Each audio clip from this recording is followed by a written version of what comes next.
The thing the time traveler held in his hand was a glittering metallic framework, scarcely larger than a small clock, and very delicately made. There was ivory in it, and some transparent crystalline substance. And now I must be explicit, for this that follows, unless his explanation is to be accepted, is an absolutely unaccountable thing. He took one of the small octagonal tables that was scattered about the room, and set it in front of the fire, with two legs on the hearthrug.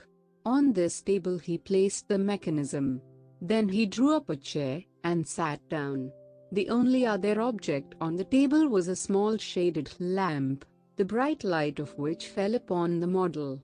There were also perhaps a dozen candles about, 2 in brass candlesticks upon the mantel and several in sconces, so that the room was brilliantly illuminated. I sat in a low armchair nearest the fire, and I drew this forward so as to be almost between the time traveler and the fireplace. Philby sat behind him, looking over his shoulder. The medical man and the provincial mayor watched him in profile from the right, the psychologist from the left. The very young man stood behind the psychologist. We were all on the alert. It appears incredible to me that any kind of trick, however subtly conceived and however adroitly done, could have been played upon us under these conditions. The time traveler looked at us, and then at the mechanism.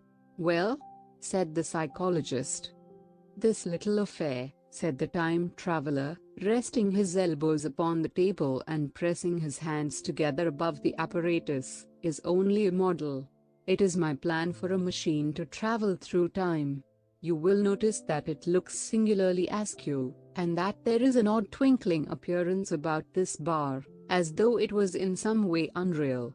He pointed to the part with his finger. "Also, here is one little white lever, and here is another." The medical man got up out of his chair and peered into the thing. "It's beautifully made," he said. "It took 2 years to make," retorted the time traveler.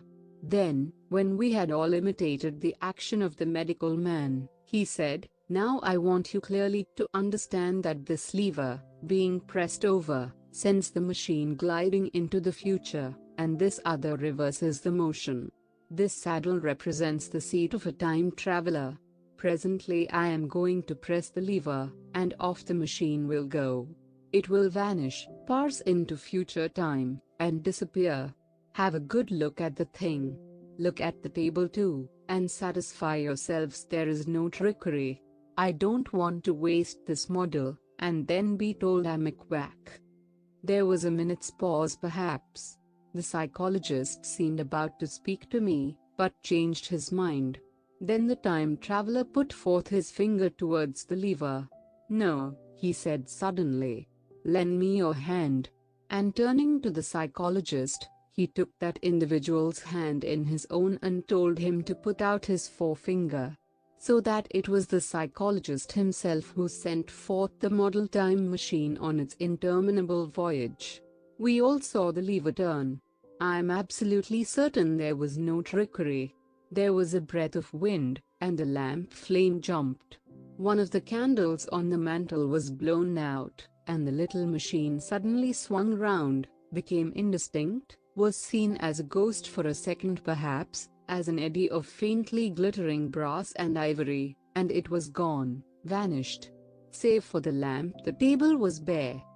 Everyone was silent for a minute. Then Philby said he was damned. The psychologist recovered from his stupor, and suddenly looked under the table. At that the time traveler laughed cheerfully. "Well?" he said, with a reminiscence of the psychologist. Then, getting up, he went to the tobacco jar on the mantel, and with his back to us began to fill his pipe. We stared at each other. "Look here," said the medical man, "are you in earnest about this? Do you seriously believe that that machine has traveled into time?" "Certainly," said the time traveler, stooping to light a spill at the fire. Then he turned, lighting his pipe, to look at the psychologist's face. The psychologist, to show that he was not unhinged, helped himself to a cigar and tried to light it uncut. What is more, I have a big machine nearly finished in there. He indicated the laboratory, and when that is put together I mean to have a journey on my own account. You mean to say that that machine has traveled into the future? Said Philby. Into the future or the past, I don't, for certain, know which. After an interval the psychologist had an inspiration. It must have gone into the past if it has gone anywhere, he said. Why? Said the time traveler. Because I presume that it has not moved in space, and if it traveled into the future it would still be here all this time, since it must have traveled through this time. But, said I, if it traveled into the past it would have been visible when we came first into this room, and last Thursday when we were here, and the Thursday before that, and so forth. Serious objections, remarked the provincial mayor, with an air of impartiality, turning towards the time traveler. Not a bit, said the time traveler, and, to the psychologist, you think you can explain that? It's presentation below the threshold, you know, diluted presentation. Of course, said the psychologist, and reassured us. That's a simple point of psychology. I should have thought of it. It's plain enough, and helps the paradox delightfully. We cannot see it, nor can we appreciate this machine, any more than we can the spoke of a wheel spinning, or a bullet flying through the air. If it is traveling through time 50 times or 100 times faster than we are, if it gets through a minute while we get through a second, the impression it creates will of course be only 1/50th or 100th of what it would make if it were not traveling in time. That's plain enough. He passed his hand through the space in which the machine had been. You see, he said, laughing. We sat and stared at the vacant table for a minute or so. Then the time traveler asked us what we thought of it all. It sounds plausible enough tonight, said the medical man, but wait until tomorrow. Wait for the common sense of the morning. Would you like to see the time machine itself? Asked the time traveler. And therewith, taking the lamp in his hand, he led the way down the long, drafty corridor to his laboratory.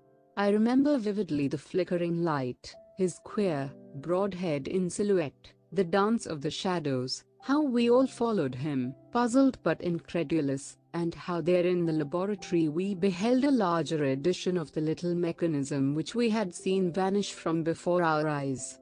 Parts were of nickel, parts of ivory, parts had certainly been filed or sawn out of rock crystal. The thing was generally complete, but the twisted crystalline bars lay unfinished upon the bench beside some sheets of drawings, and I took one up for a better look at it. Quartz it seemed to be. Look here, said the medical man, are you perfectly serious? Or is this a trick, like that ghost you showed us last Christmas? Upon that machine, said the time traveler, holding the lamp aloft, I intend to explore time. Is that plain? I was never more serious in my life. None of us quite knew how to take it. I caught Philby's eye over the shoulder of the medical man, and he winked at me solemnly.